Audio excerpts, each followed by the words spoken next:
get into it. All right, my mic's live. Your guys' mics are live. Nice. Perfect. Let me just make sure. Yeah, I did pull the thing. Make sure we're going out. Yeah. Okay. Perfect. Yay. All right, shall we get into it? I think we shall. All right. I'm excited. Dispense with I also changed up the background color for us today. Anyone green. want? Anyone? No, I mean like on the feed, like not just. Oh, on the feed? I didn't check the feed yet. I just posted it. It is also green. Oh. Yeah. I was playing video games with my family the other night, and I broke into my Kermit the Frog impression, which I guess I haven't done for them in a while. Because like you've been working on that, haven't you? And I was like, every night. Yeah, I was just like, I don't know who you are. I don't know what you want. So. Oh, I love it. Hey.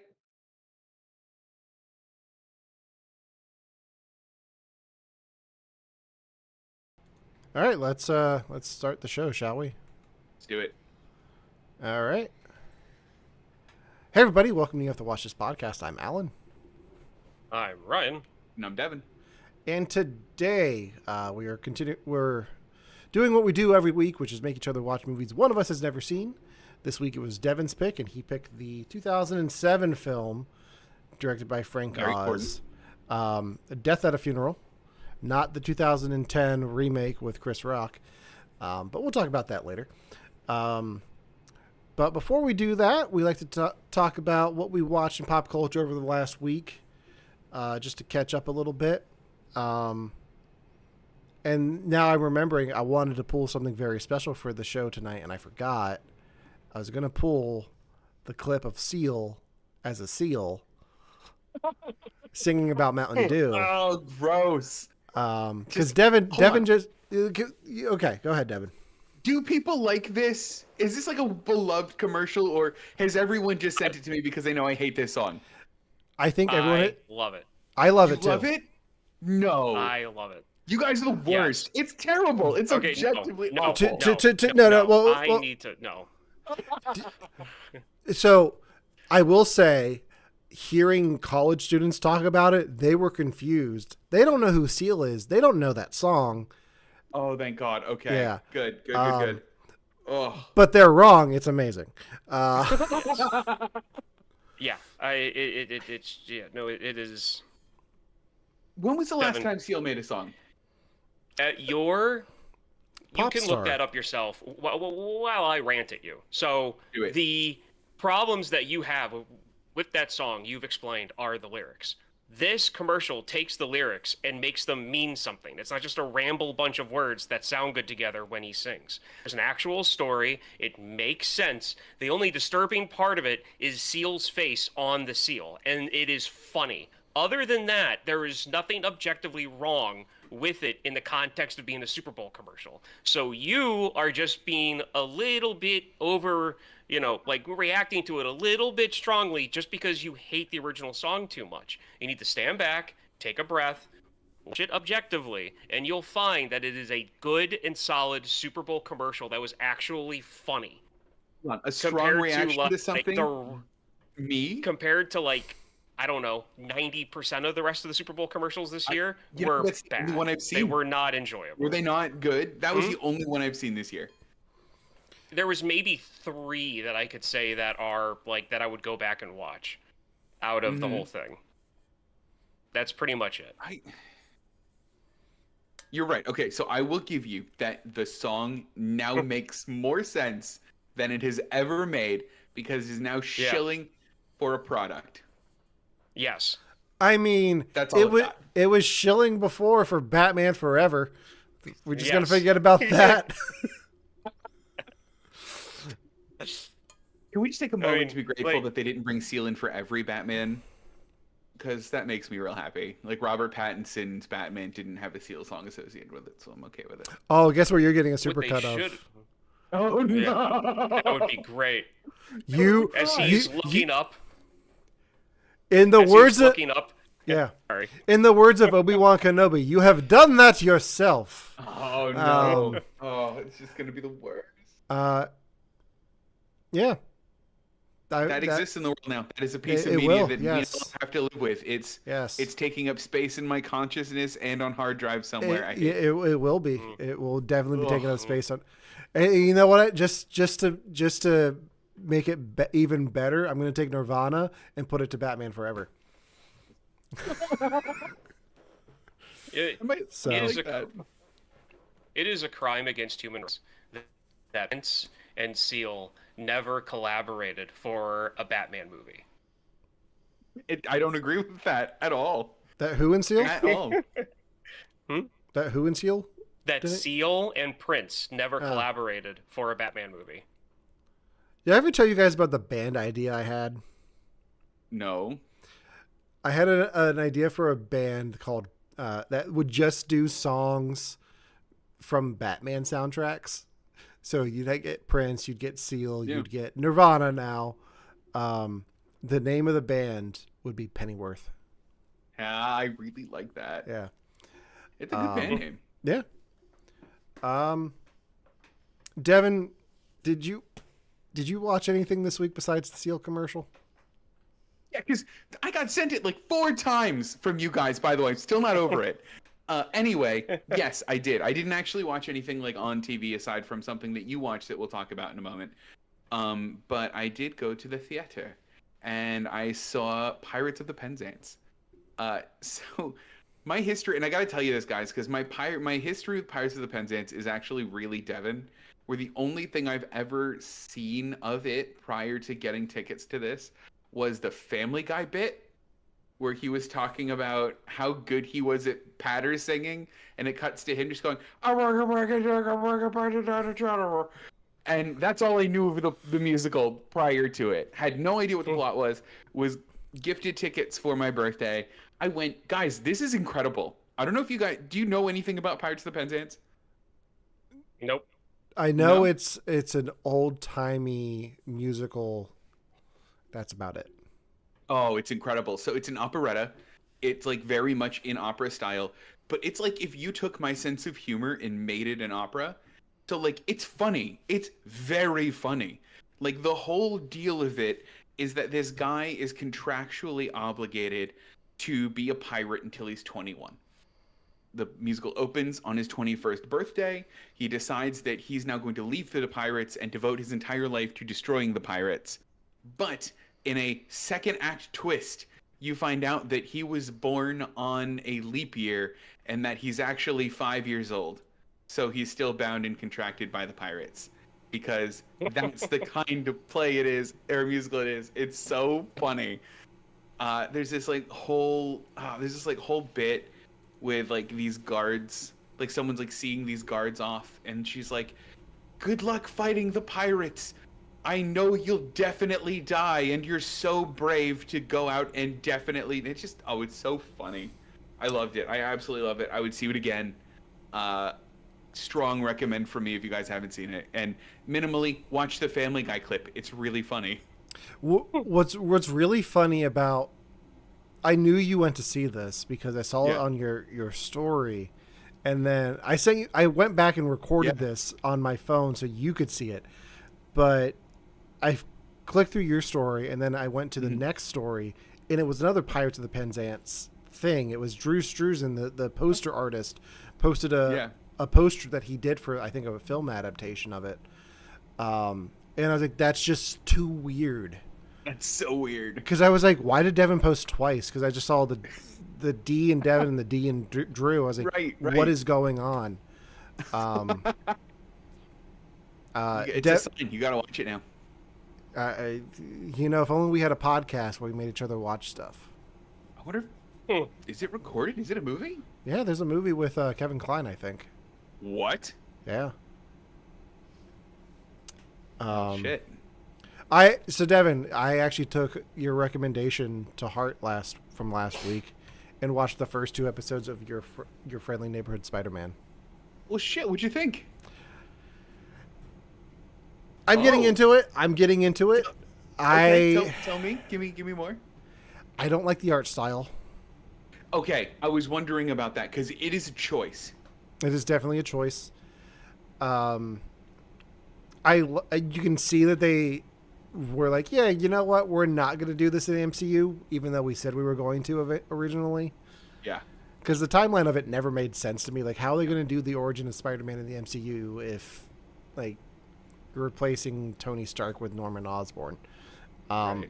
I've only seen the first 2 episodes. I ended on that cliffhanger that I think you talked about last week. Yeah. But I will probably watch more of it, but cautiously optimistic. Like, I'm not waiting for it each week at this point. So I'm now up to date.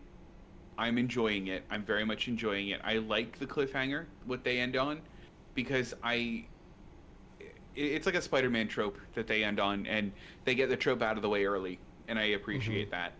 But the thing that I'm with you where, like, there are some moments that the art style really clicks for me, and there are some moments, particularly when they're not doing a lot of action, that the art style really bugs me. okay. Is that the same for you? Is it like in motion versus not? Yeah, I think so. Yeah. But I'm willing to give it more. Oh, did you look at Ryan? I'm watching it right now. I just put it up on my phone. You're watching, like, are you watching it move? Yeah, like I went to episode 2. I guess Peter is talking to his parents or his aunt, and like there's a guy that's about to leave the apartment, and they're talking. So, okay, so, oh my God, this looks like, reminds me so much of like older PC games and like cutscenes in like the late 90s. Yeah. Where like the animation's like, oh, this is decent, but like the movement's weird. That's what it is. It reminds me of that MTV Spider-Man show with Neil Patrick Harris. Neil Patrick Harris. I just googled it. Yeah, and I loved that show. I thought it was so cool, and I think that's why I like this. You know what it is? It's fine when there's not a lot of hair involved. When there's hair involved and the hair moves, that's when it's a problem. Interesting. Because of how like static the movement is, like it's stiff movement. So then when their hair moves and the hair's reacting to the movement, that's when it's throwing off. Because now I see him as like Spider-Man. Yeah. And he's moving around and there's no problem. Like he just got his backpack. And the guy he's talking to has short hair. And there's no problem. Like none. And in the other scene, everyone had like wavy hair. Yeah. Devon, before we move on too much further, I have a question for you. Okay. Have you ever heard of Ride the Cyclone? No. It's a musical. No. I recently watched this on YouTube, and it's really good. I think it's right up your alley. It's very comical and very dark and twisted. Well, shit. Yeah. Love that. There's a pro shot of it on YouTube that you can watch. But the first thing I see on Reddit is, seriously, the fuck is Ride the Cyclone? Which, yeah. Yes, please. All right, good. There you go. Good. Ryan, you watched a movie. Yes. Going back to the roots of the podcast, our second episode was the original of this. You watched Gladiator 2? Yes, I did. Now, real quick, is this something you're going to make us watch on the podcast? Yes, it is. So I'm going to be really quick because, awesome. And that's going to be happening soon. Okay. So, real quick, without really overdoing it, because I really want you guys to see this. A couple things that I was like about going into this movie was, one, how are they going to make a sequel? The first movie didn't really end with the sequel in mind. It's like, 24, 25 years later. How is this going to make any sense? And they took a few things that some of the fan base has kind of assumed about some of the characters from the first one and answered some of those questions. Yeah. And they just roll from there. And it is a good modern take on the world that was originally built in the first one. The acting's good, and all of the negative stuff I've seen about this movie, I really want to know what those people were on or smoking, because we must have watched completely different movies. I mean, I'm gonna have you guys watch this very soon, and I might watch this again between now and then. Like, Wow. I really enjoyed this. So, yeah. Wasn't the boat scene cool? The boat scene was awesome. Yeah. And we will get into that more when we do the actual, like. Am I the only one who hasn't seen this? Yeah, you are. Oh wow. You know, Ryan, you should definitely save this for our anniversary coming up in a few weeks because that would be very fitting. It's adorable. Actually, I think it might actually work out that would be the perfect timing for your next pick, if that is your next one. I've been on a kick, guys. I don't know if you know this. Do you guys know what this weekend is in New York? Valentine's Day. Something to do with NBC. Yeah, something to do with NBC. SNL has their 50th anniversary special this weekend. Oh shit! It airs on Sunday. Saturday night, instead of doing a new show, they're re-airing the first episode of SNL. Aww. But to lead up to the 50th anniversary, they've released a series of documentaries on Peacock. I want to make sure I get the titles of all of these right. So there are 5 documentaries in whole that they put out. The 4 of them are part of a series called SNL 50 Beyond Saturday Night, and there's one. The first one is called 5 Minutes, which talks about the audition process. Has a lot of people, a lot of famous cast members from SNL review, like watching their audition tapes for the first time since their auditions. Whoa. Like Bobby Moynihan has a great reaction to his. There's another one called Written By, A Week Inside the Writer's Room at SNL, where they follow the process of writing the show over a week. Wow. Which is weird because if you guys remember College Humor at all, Streeter Stridell is like the head writer at SNL now. So it's weird seeing him now. And then there's the 4th one is called Season 11, The Weird Year, which documents like the whole year that Lorne Michaels came back, and they had like Robert Downey Jr., Anthony Michael Hall, Randy Quaid, John Lovitz, like that weird cast that that no one really talks about that year. Like that's the weird year because Lorne Michaels was gone for 5 years. It's insane. Yeah. Like Lorne Michaels talks about it. Like they have an interview with him. That's not from the interviews they did with everyone else. Like you can tell it's older, but they interviewed like a bunch of those cast members, a bunch of the writers. Al Franken's in there talking about it. It's really interesting to hear like what happened and what NBC was like. Damon Wayans was on it, and he got fired for going off script. Yeah, and he's in the documentary talking about it. He's like, "Yeah, we're going to talk about it." That's crazy. But we're going to play a game. Okay. There is, I said there were 4 documentaries in this batch. The 4th one is about one sketch. They did a whole 49-minute documentary on one SNL sketch. Devon and Ryan, name that sketch. Without Googling it, what sketch do you think they dedicated 49 minutes to doing a documentary on? I have a guess. What is your guess? Van Down by the River. No, because Bob Odenkirk was involved in that one. That's too soon. That's too soon. Yeah, that's no. I mean, not too. That's too late. As thinking, that's too late. If it's got to be around the era of, Was it? Can I guess again? Late 80s. It's got to be late 80s or late 90s. It was Underdog. No. Or late 8. No. No. Do you want a year? I'll give you a year. Give me a year. 2000. Yeah. 2000. Yes. Give me a cast member that was just on. It didn't even have to be part of the sketch.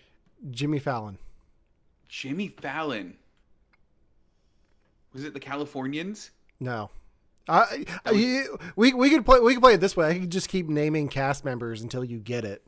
Okay, go. Chris Kattan. Okay, keep going. Chris Parnell. Keep going. Will Ferrell. Cheerleader sketch. No, they weren't in that one. The last one will give it away because the last one's the host. Was it? It wasn't the King Kong. It wasn't the naked painting one, was it? No. All right, Ryan. Okay. You any guesses?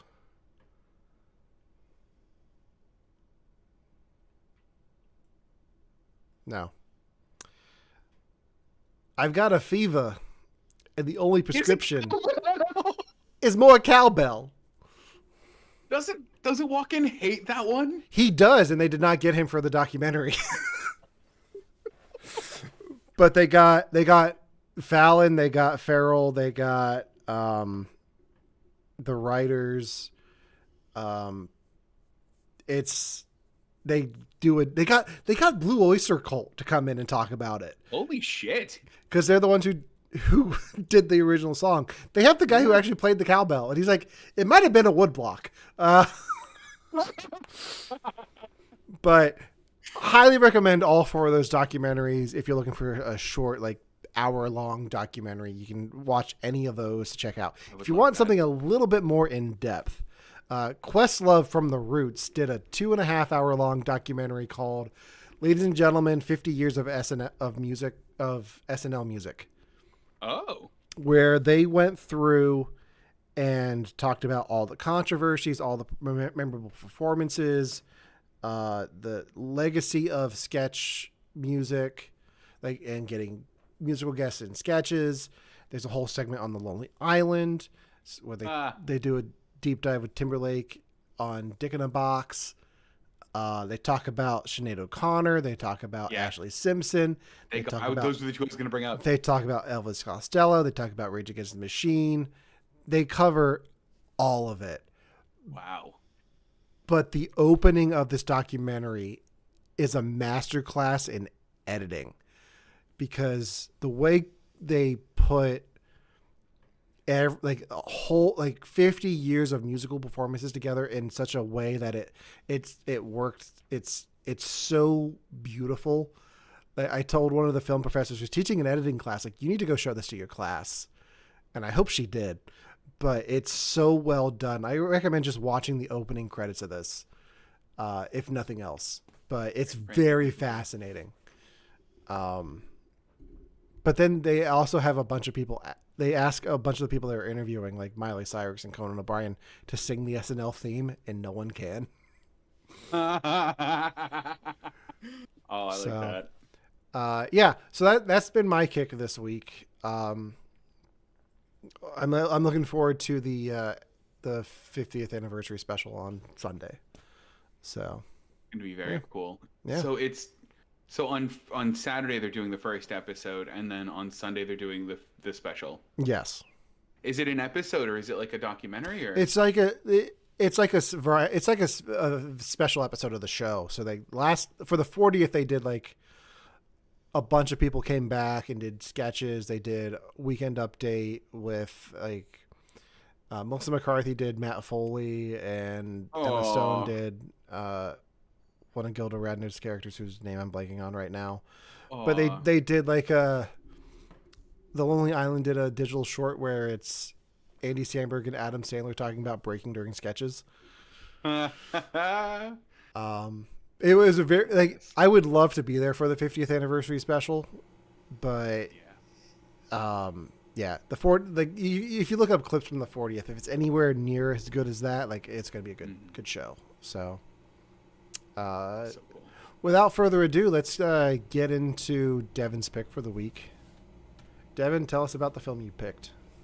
So today we are going to talk about 2007's Death at a Funeral, a dark comedy directed by Frank Oz, written by Dean Craig, but more importantly, at least to me, starring Matthew McFadden, Peter Dinklage, and Alan Tudyk, who I forgot was in this, and also Rupert Graves for all of you Sherlock fans out there. this was a movie that I had seen. This was probably one of the, not the first, but it was a movie that really sticks out to me as somebody just casually bringing it up in conversation. Me going, I've never seen that or heard of it before. And they go, what?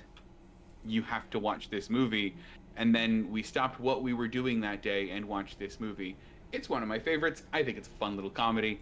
I want to hear what you guys think. Alan, I think you have some history with this. I saw this years ago.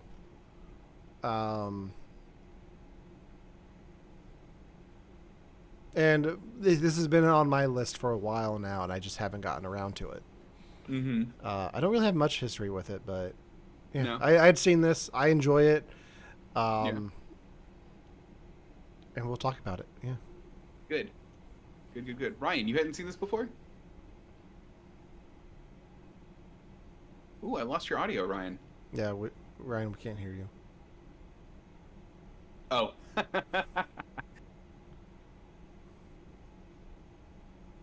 To reconnect. Yes. Much better. There we go. Okay, there we go.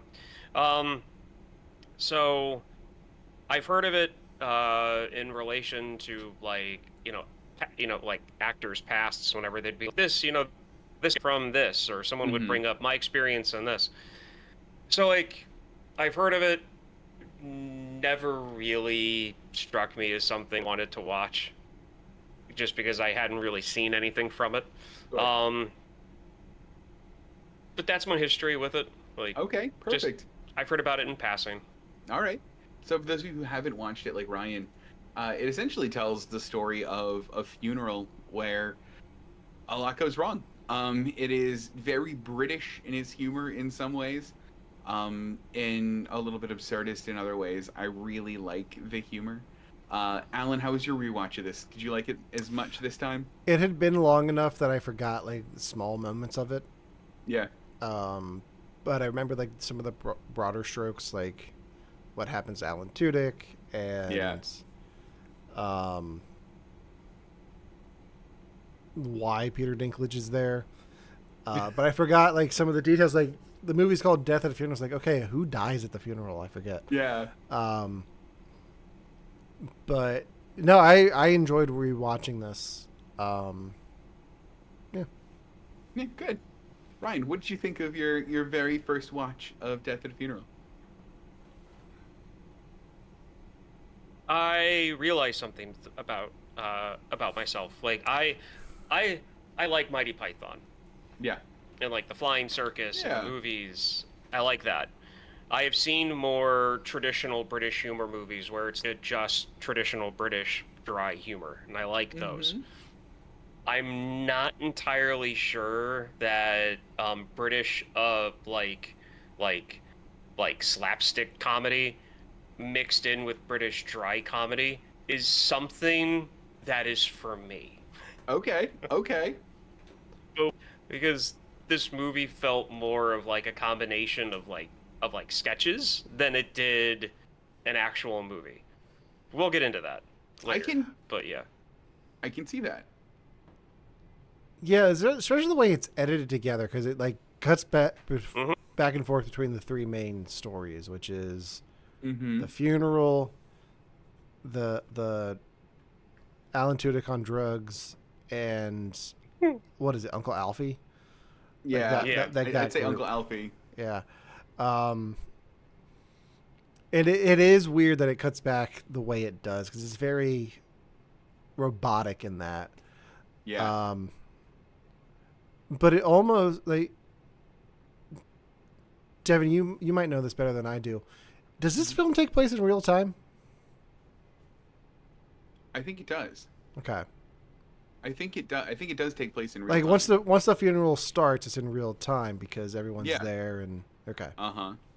Because I don't think they like compress or expand on anything. I think it's just all kind of happening in the time that you see it, and especially when they all go outside to watch Alan Tudyk. Like that's about the right amount of time that they would all go outside to watch Alan Tudyk. Yeah. Yeah. So And they all just look up like, he only has one. Like, So I did want to dig in on the humor because it's a very specific kind of humor, this movie. And one of the things, so I'd recommended it knowing that I loved this movie when I watched it. That was years ago. And anytime I recommend you guys a comedy, like almost a straight comedy like this, I always have that moment of like, oh, shit, I hope this holds up. And I was worried that especially with Peter Dinklage's role, I was going to cringe real hard at some moments and how they handled things. But honestly, I think it kind of holds up. I don't think that I would be overly embarrassed to show this to other people. What did you guys think about like how the comedy in it holds up? I think the comedy in it holds up pretty well. The Peter Dinklage stuff, I mean, that's stuff that happens. Like, yeah, the secrets come out at the funeral. What I like about the Peter Dinklage stuff isn't anything too far that it doesn't age well. Like even for 2007, I think it was progressive then, but I think it's modern now. Like I think you could still get away with doing that now. Maybe not how they put him in the coffin, but yeah. That was. I'm sorry, but that was funny. That was a bit slapsticky, Ryan. Yeah, I mean, like, I'm not. My comment before, like, I didn't hate the movie.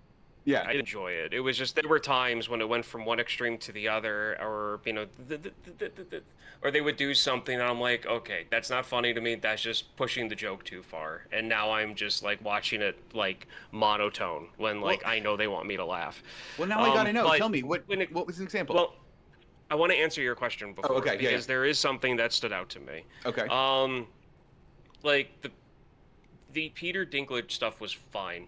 The only comment that I didn't like, and this is a personal thing because I've had to deal, because I dealt with this when I was in Scouts, was the comment. I know, Alan, but when I say it, you'll get it. Okay. So, one comment that one of the people made, like when the main character comes out of the room after finding out that his dad was gay, or bi, whichever. The one guy made a comment about like, oh, we were just talking about how like your dad would all take us down to the lake and we'd all go skinny dipping. And like that is a small joke to a stereotype that was one of the things that prevented, and I'm just going to say this, the Boy Scouts, for as much as trouble that they've been in recently, one of the things legitimately that they would bring up as to why they wouldn't allow adults that sexual orientation be scout leaders is because the stereotype of them being predators. And when he made that comment, I remembered a meeting that I was at where someone legit brought that up as a reason. And I remember like rage building up inside, knowing that that's just an old stereotype and an old negative one that did a lot of harm. So when that comment was like, it's okay, crap, it's 2007, it's British, it's different mentalities, could be different mentalities. So that's the only thing in this whole movie that I feel didn't age well. Yeah. Was that little side comment. It wasn't needed. It's interesting because I took that as his obsession with the male form. Like how in his study he had like paintings of, naked men or drawings or photographs of naked men. And that's just how I took that joke. Because they also do a little bit of that in the first part of the sermon. When the pastor starts talking, the priest starts talking, they're like, I'm going to read from his favorite passage. And his favorite passage is essentially about like two guys getting undressed. Yeah. And like, I kind of took it that way, but I can see where you're coming from that. Yeah, because it's one, I mean, even that part, I didn't even notice that, but like, it's a whole play on the fact that like hiding his sexuality, but at the same time there were massive hints to it, like that whole thing. But to get back, okay, so you wanted me to explain like what my main thing was. Okay, what was a joke that went too far for you? Like what was your limit? Because I'm trying to gauge it because you said you like Monty Python, but like Monty Python goes from like very dry humor to like you silly English kid. And then he does this with his hands. Can I throw out a guess Yeah. for Ryan? Is it the shit hands? Sure. That's one of them, yeah. Yeah. Like getting getting the uncle into the bathroom was funny. And the uncle like berating everyone was funny. And then like them panicking trying to get him onto the toilet was funny. And then, him getting him down and getting his like hand sat on and trying to like whip it out in a panic. That was whole hysterical. That was good slapstick comedy. Like, and then it was just like, oh, and then he pulls his hand out and there's poop on his hand. And then he goes to wash it and the water splashes on his face. It's like this happens and then this happens and then this happens and then this happens and then this happens, and that never stopped. It was like a record skipping. Like it would not, that progression wouldn't stop. And they did stuff like that a few times in this movie. Like at a certain point, I got kind of tired of the one guy. I forget the actor's name. I know you guys both like him. Like, I get that he was high because it was on that, but it just it got to a point where it was like, okay, he's high, he's tripping. Like, Ryan, you know who that is, right? He's from Star Wars. I know who that is. Okay. Oh, he's from. I know. He's the guy from Solo. No, he's not. He's K2SO from Rogue One. I thought he was the pilot from Solo that gets shot. No. When they're trying to do the train heist. That's Woody Harrelson. Okay. Well, voice acting's different from actual acting, so there's that. He does so much. Alan Tudyk does so much voice acting, though. Mm-hmm. Like, for me, it's kind of a treat when I see him not voice acting. I like him so much. He was so funny. For me, he's always going to be the guy from A Knight's Tale. He was Chaucer, wasn't he? No, he wasn't Chaucer. He was one of the other, one of the guys who helped Heath Ledger.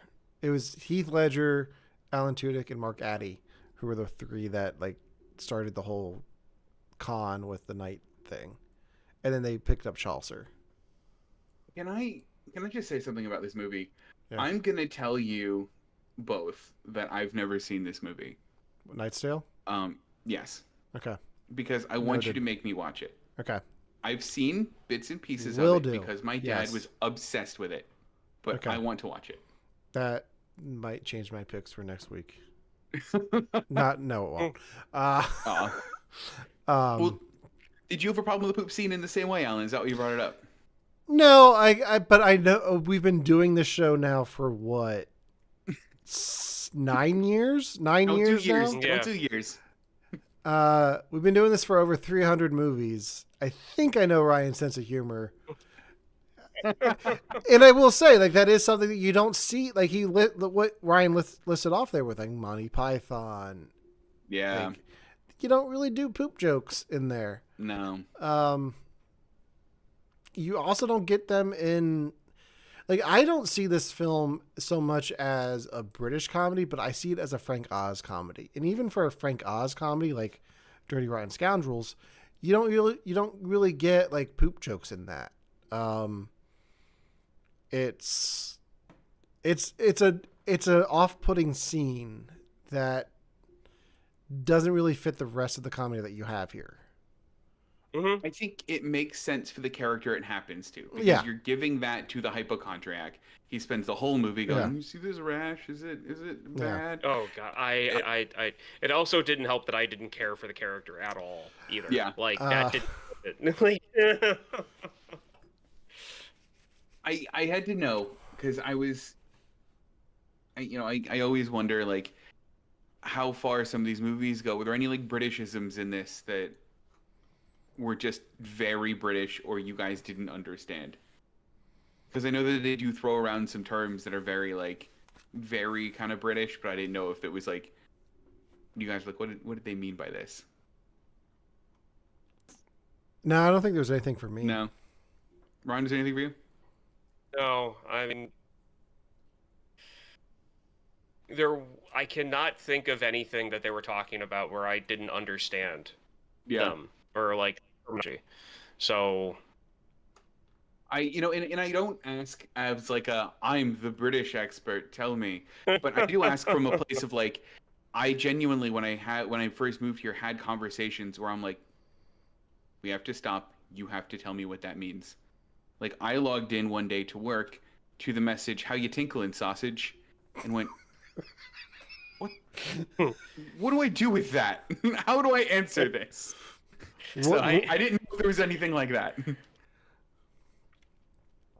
See, what was the response to that question about that one? I guess it translates to "How are you doing, you silly goose?" But that's kind of what I assumed. Yeah, I didn't. At 8:30 in the morning after I just rolled out of bed, I wasn't there. Here's the thing, though. Like, here's the thing, though. Like, if I were to send that in an email at my job, I'd get fired. Like, I guess you would. No, I don't think there was anything for me. Yeah. Okay. So then, of this, was there a plot line that you guys were more interested in or found funniest of any of them? I can tell you the one I didn't care for. Tell me. I didn't like the guy who was like pining for Alan Tudyk's fiance. Oh yeah, him. Yes. It's such a weird storyline that ultimately doesn't go anywhere. It goes to the joke. It has a single joke. Yeah. Like that whole thing is a single build up to him going, "Oh, she's got a kid. You couldn't see me as a dad, could you?" That's the joke of the whole storyline. Yeah. And like, yeah. Yeah. It sucks because I liked, like, the only thing I know that actor from is Pearl Harbor, as being being the one that stuttered. Oh, yeah, that's right. Unit. So, like, I only have like good feelings and memories with that actor in that character because I've never seen him in anything else. Yeah. And here he is playing like a douche for this, and I'm like, oh, I can't even look at this guy the same way again now. I can't even look at this. I'm like ruin the actor for you. Because they casted him perfectly, and that's the problem with it. They really did. I mean, he's the role too good. He's got that face. His like mannerisms are like perfect. Like I think part of that's why I have the revulsion to it because I've met that guy. I've met that guy last week.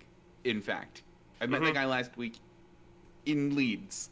I know that guy. Like, it's I've seen a couple of that guy, and I think it's one of those things where he just does such a good job of encapsulating who that is that you just immediately go, ugh, don't go to the funeral, man. Don't do it. Yeah.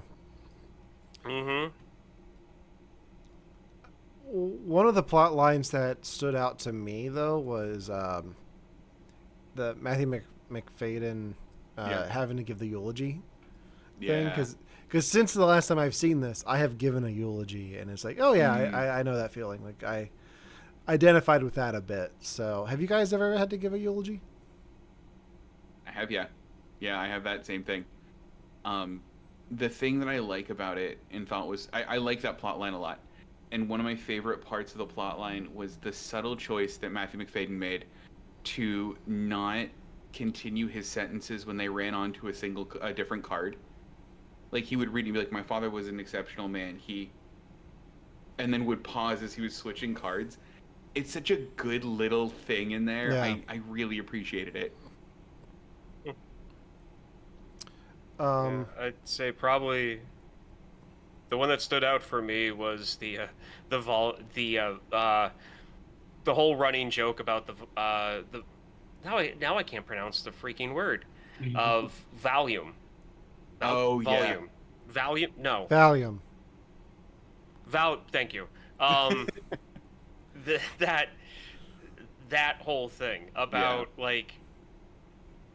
and that's the level of absurdity in British humor in this type of a context where it's kind of like grounded in, like a modern story, that I was expecting. The whole thing about like people just taking a pill from a bottle, like, prescribed for someone else, and just taking it, not even asking about it, and then it being like the word, and it just being the world's strongest hallucinogen. Yeah. What's great about that on a basic comedy level, though, is it follows the rule of threes so well.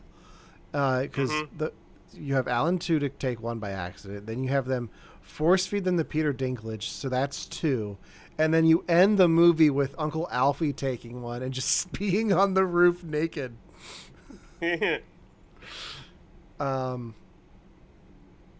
Perfect rule of threes right there. It is. So, do we want to talk? Can we talk about what I did extra for the podcast this week? I need to know about it. Yeah. So, in 2010, they remade this movie with Chris Rock and Martin Lawrence. And I did not watch the whole thing, but I watched enough to be like, this is a good representation of what this remake is. I watched up until they get to the funeral, like with. Okay. So I got to. Everyone was introduced, and then I fell asleep. This is probably more up your alley, Ryan. This is more of a American comedy. Like, it's the same script pretty much, but like the whole "that's not my dad" bit at the beginning goes on a bit longer. And it's just an Asian man. But the cast is incredible for this. Yeah. But I love that they brought Peter Dinklage back. That is the most. I did not get to his parts, which is. I need to go back and rewatch it for that, but. So would you recommend it though? Like, would you recommend like would this ruin the original for me, or would this be fun? I think it'd be fun. I laughed at a few of the things they did, but also just like, okay, this was done better in the original. Like, the original's superior, but this one's not horrible. Like, I've seen worse remakes. It's got Danny Glover in it, man. Danny Glover is funny. And you team him up with Tracy Morgan. Yeah, I saw that. So are they Uncle Alfie and? Yeah. Yeah. Okay. That's really cool. That's good casting. You can just watch the trailer for this and get the whole movie. Like, if you've seen the original, like, you get the best parts in the trailer. Oh, but wow. Is James Marsden Alan Tudyk? Yes. I think I saw him pressed up against a window in one of these stills. Yeah, and then Luke Wilson is the guy pining for Zoe Saldana. Oh, okay. Yeah. Sure. That makes sense. Yeah. I might really. Okay. I was really turned off by this because it was me being Devon, right? I'm like, they remade a movie. The original is clearly better. But this sounds like fun. I need to stop being a jerk about this. This sounds like a good one, a good time. It's a lot of fun from what I saw. I don't think Peter Dinklage did it just for the check. Like, I feel like he did it because it's at least true to the original. Like, it keeps the spirit of that, but with a different sense of humor and different delivery. Very cool. Well, that's one of the things that this opened up a discussion on when I was talking with my friends here about it. Was like, what kind of sense of humor draws you to movies, and what kind do you tend to click with? And Ryan, you explored this a little bit, where like you really don't like the gross out humor. It sounds like. Well, it's if I go into a movie knowing there's gross out humor, I'm like, it depends on the comedy and what I'm expecting. And so throughout this movie, it was fine. The start of the movie was fine. I was I was maybe batting like 60% on the stuff that they were doing that I was actually finding humorous, and then other stuff where I'm like, oh, okay. Yeah. And then going through. And then I got about halfway through the movie, and then some of the storylines, like things were just getting to the point of like ridiculous, then going back to normal, then absolutely ridiculous, and then going back to normal. And there's so many times for me anyway that I can go between those two extremes before I'm just like, okay, I'm burned out. Especially when the build of this movie is what it is. Like it's just a standard British comedy with a little absurdity here and there, and then halfway through the movie it starts going to the extreme and then going back to basics, and then going to the extreme, then going back to basics, and I'm like, okay, I'm burned out on this. And then going forward. But if I know it's going to be a gross out thing, like movie 43, where everything is just absolutely balls to the wall stupid, I expect anything. And in that movie, that skit with them laying in the street, that was funny. Like, that was legit funny. Yeah. Because I was expecting something like that, like something to that absurdity to happen. But when I'm not expecting it, and then it doesn't followed up on, like it doesn't happen to that, like, thing again, it's just, why? Like, this didn't make any sense for what was going on. So, that's, the poop joke, for me, didn't fit in the type of comedy that I was enjoying when it happened. Okay. So, yeah. God, we've gone a while without a movie 43 reference. Ooh, you broke the streak. I don't feel comfortable being the... I brought you this. I brought you movie 43. That was my fault. You did. I was about to say, I can't say a thing because you're the one that showed it to us. No, I think about Hugh Jackman and his chin balls often.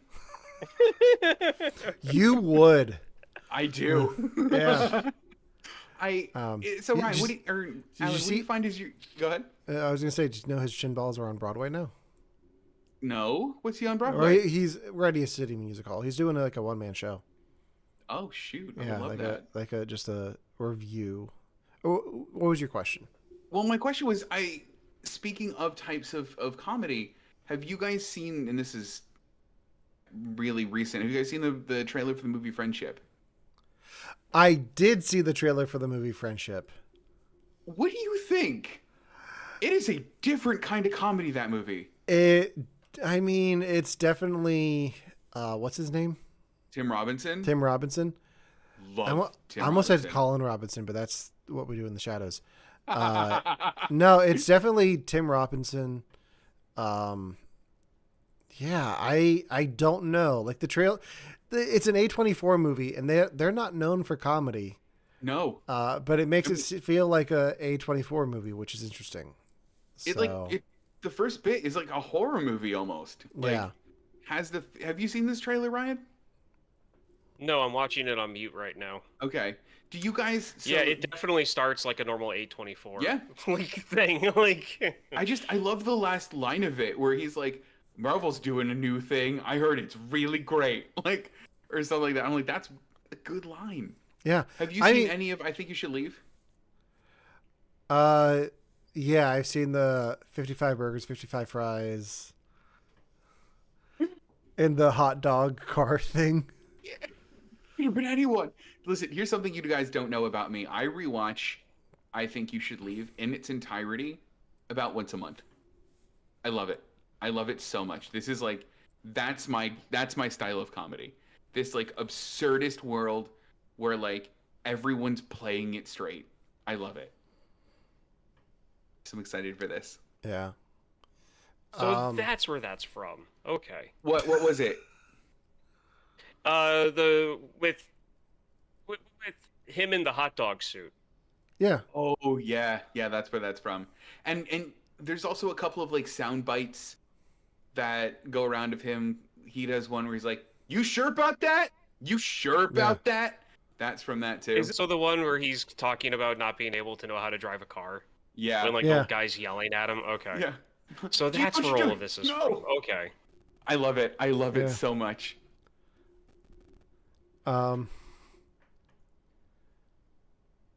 Yeah. You have anything else on Death at a Funeral? No, man. I love this movie. I'm glad we all watched it. I'm glad it held up largely.